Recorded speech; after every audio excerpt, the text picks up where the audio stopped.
Boxing truth here. Deontay Wilder may finally have to fight some real fights to get to his ultimate goal. And that's a lucrative payday with Anthony Joshua for a unification showdown that's being targeted for 2018, which has been the plan ever since Eddie Hearn signed up Joshua with Showtime, got that deal in place on the American broadcasting side. And the goal was to build that fight up for sometime in 2018. The ultimate goal is to make it pay-per-view in America, but with Wilder's profile being what it is today, there's some work that needs to be done. And Wilder, this is what he has to do to build that fight up. He needs to be in with some serious competition. He needs to prove to a lot of fans that he has more than just a puncher's chance against Anthony Joshua.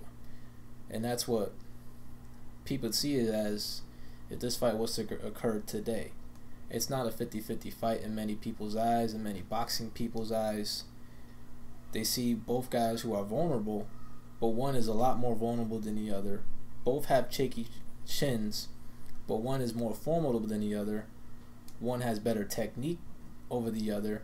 One has better skills, better counter puncher, looks stronger physically from top to bottom, and he has the better resume in just 19 fights, and that's Anthony Joshua. So most people will go with Joshua because of his skill set, his better technique, his better resume, with just the one fight he had with Klitschko, which is head over heels better than anybody Wilder has fought, and Wilder has double the amount of fights, and we're still waiting on him to step up. And he may just step up and fight Luis Ortiz with a deal in place, now that the WC has mediated talks between Stiverne and Wilder. At least that's what's being reported. Stiverne has to fight a fight which is part of the agreement. Dominic Brazil is being mentioned as the opponent, as an undercard to the Wilder fight, where Wilder may fight Ortiz, and that's a decent card. Those are fights worth watching, especially Stiverne Brazil. That's a fight worth watching, and the winners have to meet no matter what. That's what's going to be agreed to in writing.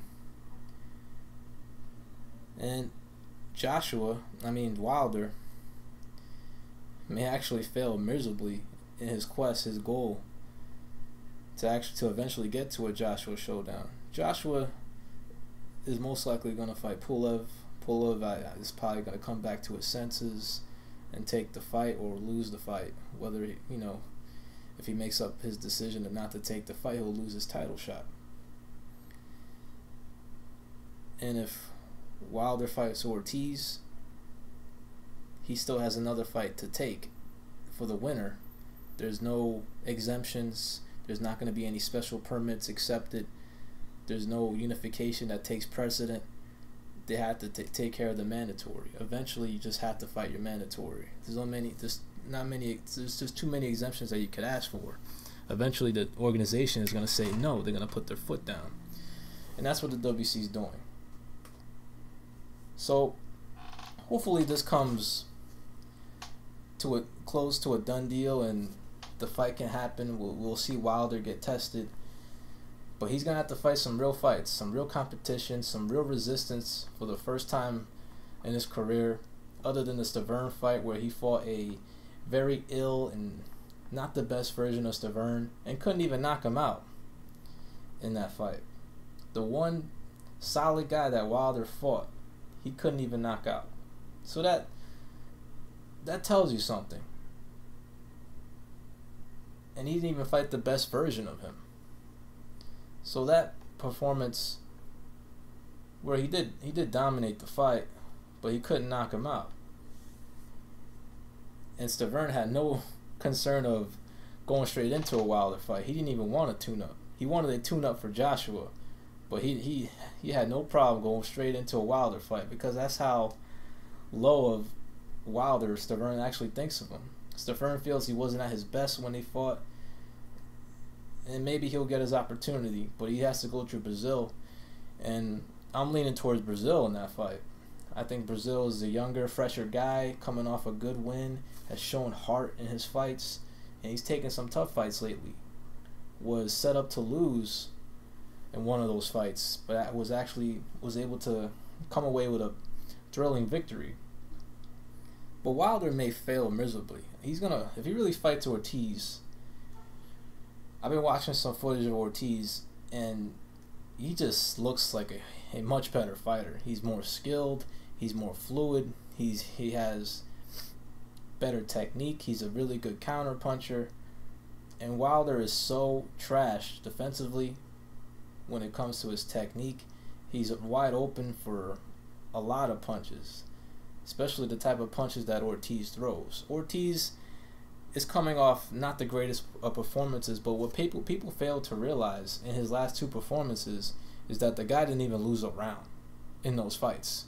He whooped both of those guys' asses, Malik Scott and David Allen. Dropped him multiple times, Malik Scott anyways. Malik Scott is just a sad excuse for a heavyweight. What a chump that guy is. I never want to see that guy fight again.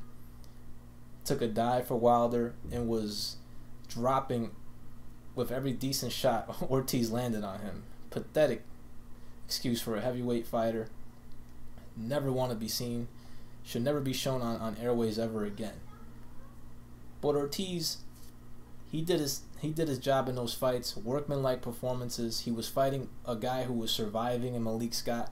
And against David Allen, he eventually stopped him. It was a workmanlike performance. It was a quick turnaround. Went straight into that fight, coming off the fight with Malik Scott. So you really can't expect him to have the greatest of performance when you have that quick turnaround just about 4 weeks apart from fights. Yeah, he may be in shape, but maybe he didn't recover from the 12-rounder he just did, which could speak of why his performance was what it was.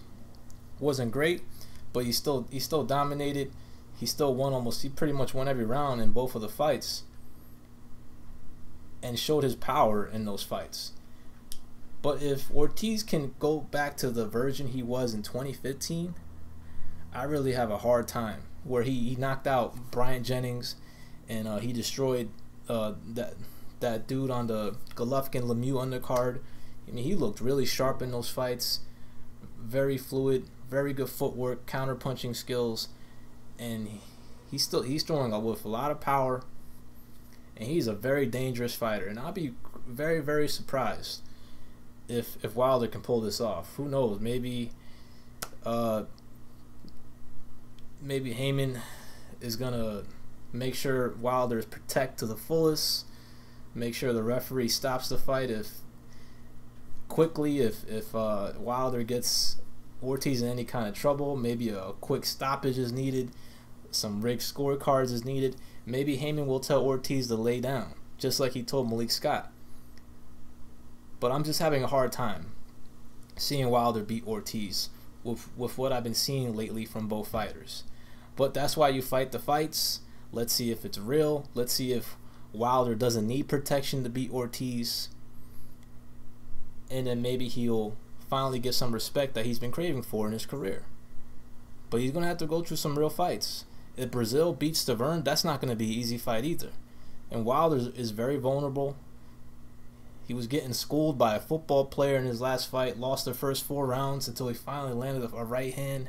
He's looking like trash and lately in his last few performances. Many performances. Not even looking good in showcase fights. Getting marked up by journeymen. So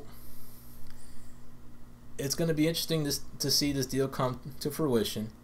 A 2-fight deal where Wilder has to fight real competition and will finally get some much needed resistance.